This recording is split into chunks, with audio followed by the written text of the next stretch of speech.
안녕하세요. 성장 단계입니다. 오늘 함께 읽을 책은 여기가 끝이 아니다입니다. 오늘 읽을 파트는 우리가 끌어당김에 있어서 감정을 어떻게 운영하면 좋을지 그 부분에 대해서 잘 알려줄 수 있는 파트입니다. 1단계, 내가 원하지 않는 것.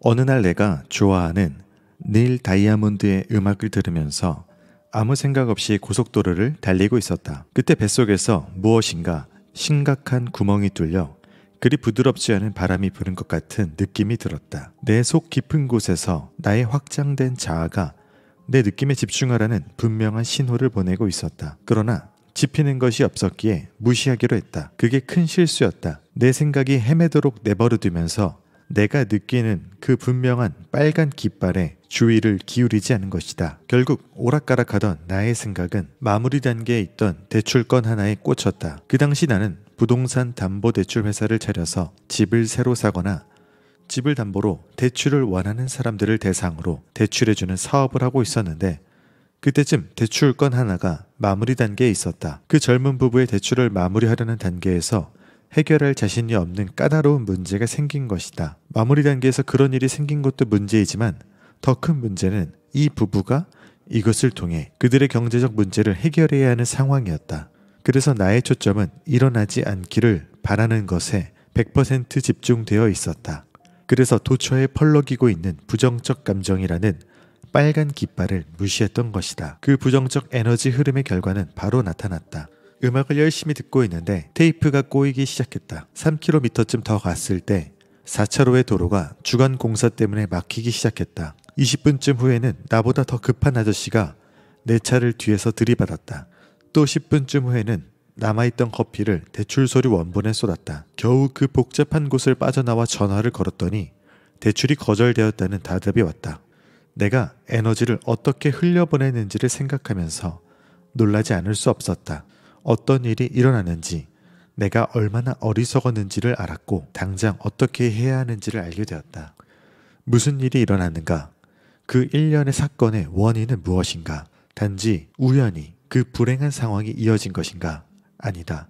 우리 모두는 그렇게 주변에 좋아하지 않는 일, 원하지 않는 일에 집중하면서 더욱 악화되는 상황에 무력감을 느낌으로써 우리의 나를 만들어 왔다. 우리는 삶이 우리가 통제할 수 없는 외부의 힘에 좌우된다고 생각해 왔다. 다시 말해서 좋지 못한 윗사람, 강도, 해고, 독감 등을 자기 책임이라고 여기는 사람이 얼마나 되는가? 우리에게 일어난 모든 일에 정직하게 책임지려 하는 사람이 얼마나 되는가? 이 세상에는 자기는 부정적인 생각을 절대로 하지 않는다고 장담하면서도 마음속 깊은 곳에서는 고통스러워하는 사람들이 있다. 그들은 자신의 삶은 문제가 없으면 행복하다고 한다. 그리고 이들은 인생은 공평하지 않으며 시련이 가득하기에 자기 몫의 고통을 감당하는 법을 배워야 한다고 한다. 원하는 것을 다 얻지는 못했지만 인생을 그대로 받아들여야 한다고 한다.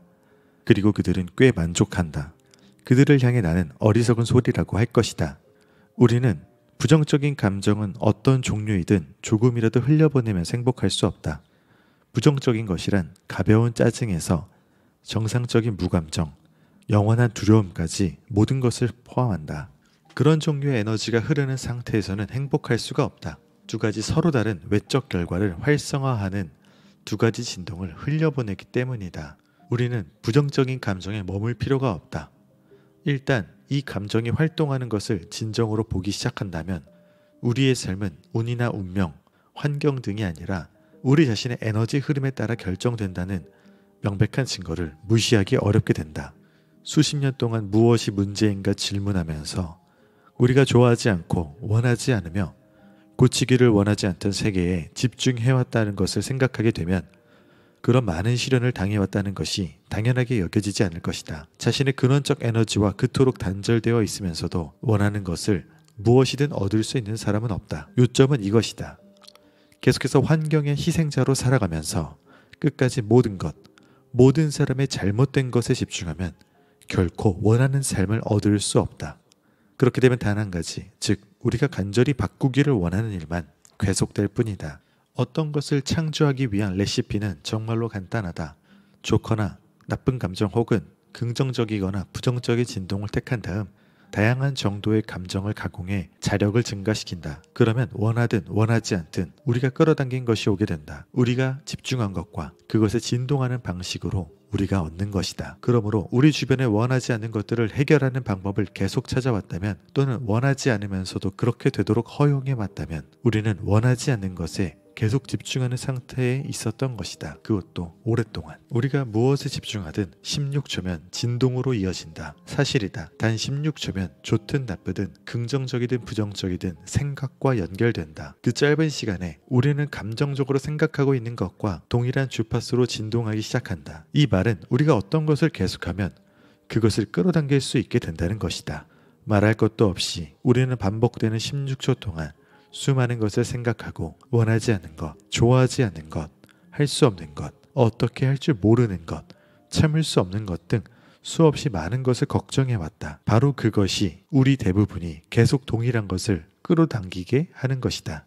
지금까지 이것이 우리의 삶을 조각하는 근본적인 방식이었다. 우리가 할 수 없는 모든 것에 끝없이 집중함으로써 계속 부정적인 긴장의 물결을 만들어 왔다. 여기서 내가 말하는 것은 매일의 분노가 아니라 해결해야 돼, 더 잘해야 돼, 바르게 해야 돼, 이런 끝없이 그리고 조용히 중얼거리는 이른바 조용한 걱정이라는 것이다. 동전의 다른 면과 같은 것으로 받아들여야 해, 견디고 살아야 해, 좋든 싫든 이에 대해 내가 할 수 있는 것은 없어 라고 하는 것이다. 같은 것은 같은 진동을 지닌다. 그래서 부정적인 감정이 무엇이며 그것이 어떻게 작용하는지, 왜 그것을 찾아내는지, 왜 그것을 계속하는지, 그것을 통제하는 일이 왜 중요한지 등을 폭넓게 이해하는 것이 중요하다.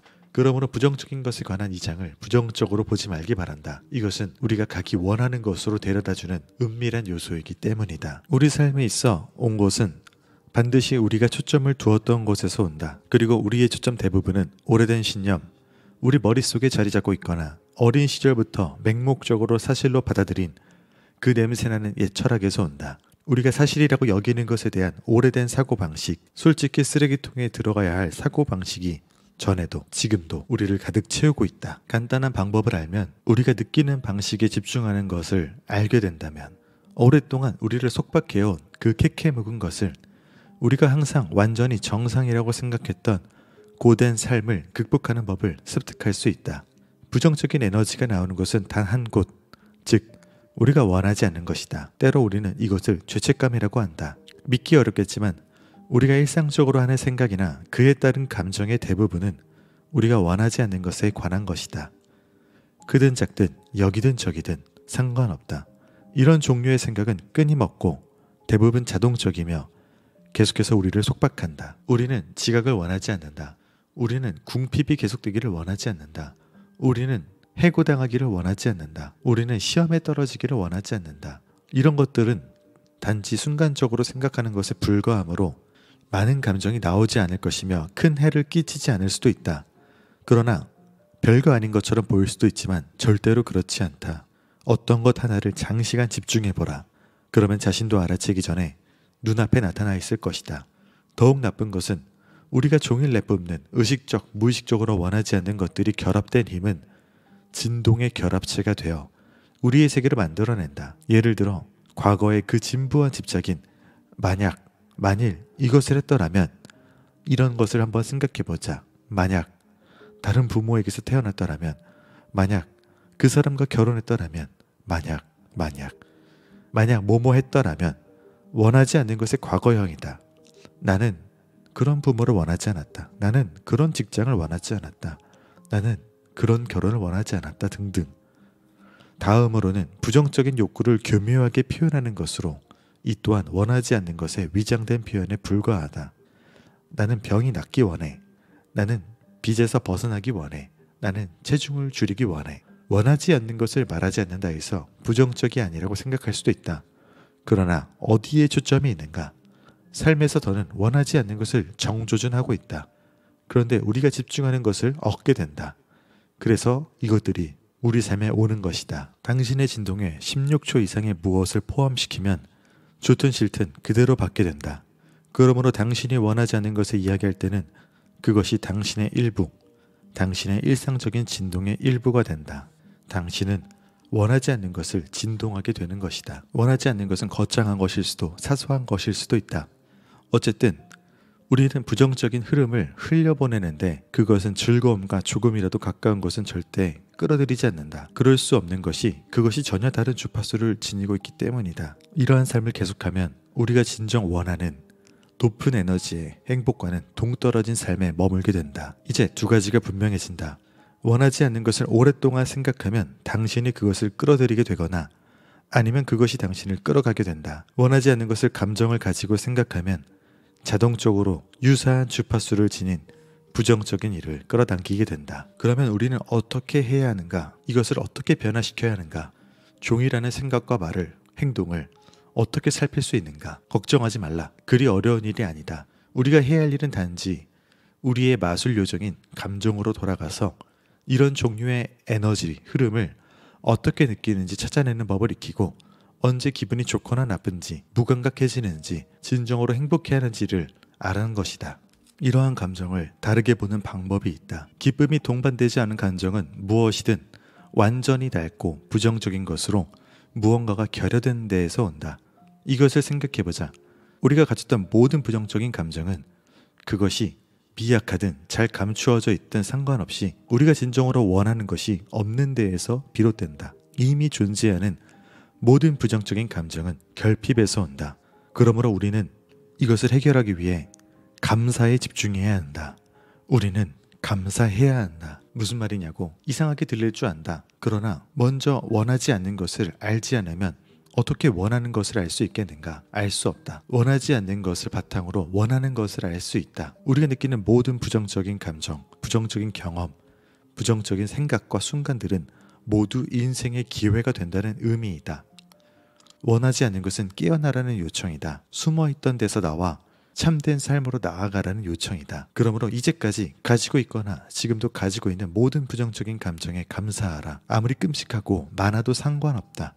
그것은 당신의 소중한 자산이고 행복으로 가는 도약대이다. 물론 스트레스와 같은 것을 기뻐한다는 개념에 익숙하게 되는 데는 약간의 시간이 걸릴 것이다. 그러나 만일 그것을 이해해서 그것을 인정하고 느끼기만 한다면 의도적인 창조자가 되는 법을 배우는 첫 번째 단계로 가는 가장 큰 걸음을 내디딘 것이다. 원하지 않는 것이 보편적이든 개인적이든 심각한 것이든 간단한 것이든 상관없다. 중요한 것은 그것을 알아채고 파악하고 느끼고 찾아내어 그것을 바꾸는 것이다. 나쁜 느낌을 좋은 느낌으로 느낌을 바꾸는 것이다. 최대한 빠르게. 네, 여기가 끝이 아니다. 책 일부분을 읽어드렸습니다. 이 책의 내용이 좋으셨다면 책을 꼭 직접 사서 읽어보시기를 권해드립니다. 그리고 제 채널의 영상에 또 구독과 좋아요, 알림 설정까지 해주시면 영상이 나올 때마다 빠르게 보실 수 있습니다.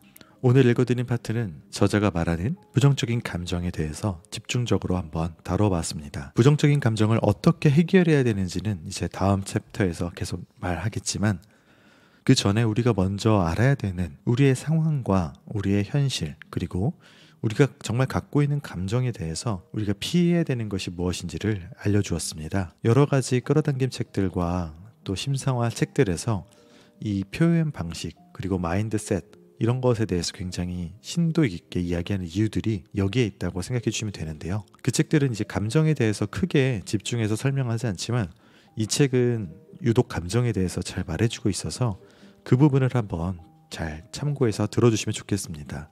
우리가 이제 원하는 것을 끌어당길 때 어떤 것을 원한다고 끌어당기지만 계속 그것이 안 될 때 우리가 정말 어떠한 감정으로 정말로 그것을 원하고 있는 게 맞는지 이 두 가지를 한번 잘 체크를 해야 되는데요. 그런 부분에 있어서 우리가 무언가를 원한다고 했지만 사실은 결핍감을 증폭시키는 것은 아니었을지, 우리가 사실은 무언가를 원한다고 했지만 그것에 대해서 계속해서 부정적인 감정과 부정적인 모습만 생각하고 있지는 않았는지 이것들을 신경 써서 끌어당김을 하는 것이 굉장히 중요하다고 하는데요. 왜냐하면 우리는 우리가 원하는 것, 우리가 감정적으로 느끼는 것들을 진동이라고 표현하는 그 신호들을 내보내서 그 원하는 것들과 연결되는 과정이 필요한데 그 신호가 증폭되는 것들은 대부분 감정에서 온다고 말씀들을 하시거든요. 그런데 부정적인 감정이든 긍정적인 감정이든 우리 입장에서는 그것이 좋고 나쁜 게 분명하지만 그것들이 일어나게 되는 이 현상, 이 시스템 안에서는 그것의 감정에 어떠한지를 상관하지 않고 그 감정이 얼마나 강한지 얼마나 자주 나오는지 이런 것들이 굉장히 중요한 부분으로 작용하거든요. 그렇기 때문에 우리가 의도치 않더라도 부정적인 감정을 계속해서 내보내고 있는 게 아닌지, 습관적으로 계속 그러한 감정 상태로 살고 있던 게 아닌지를 점검해보는 게 정말로 꼭 필요합니다. 그래서 이번 챕터에서는 실질적인 어떤 방법론을 말씀해드린 건 아니지만 계속 우리가 이러한 마음 공부를 해 나갈 때 어떠한 마음가짐으로 나아가야지 결국은 우리가 원하는 것을 얻어갈 수 있는지를 알 수 있는 파트라고 들어주시면 좋겠습니다. 그래서 수많은 종교에서, 그리고 또 많은 분들이 아시는 것처럼 기독교에서도 감사에 대해서 굉장히 중요하게 얘기를 하고 있는데요. 물론 그것들은 다 각자 배경에 따라서 감사의 이유가 있겠지만 여기서 말하는 것은 그 결핍감을 통해서 우리가 원하는 것이 무엇인지 알게 됐다라는 것, 그리고 우리가 이제 그 감정에 집중해서 좋은 감정으로 끌어당긴다면 진정으로 우리가 원하는 것을 얻을 수 있다라는 점에서 계속 감사하고 좋은 감정을 느끼는 것이 본질이다 라고 얘기를 하고 있습니다. 다음 챕터에서는 이게 어떤 식으로 우리가 해볼 수 있는지를 이야기해 볼 것이니까요. 다음 영상을 꼭 기대해 주셨으면 좋겠습니다. 오늘 영상은 여기까지고요. 제 이야기가 도움이 되셨다면 구독과 좋아요 부탁드리고 주변에도 도움이 필요한 분들에게 영상을 공유해 주시면 감사하겠습니다. 그러면 다음에 뵙겠습니다.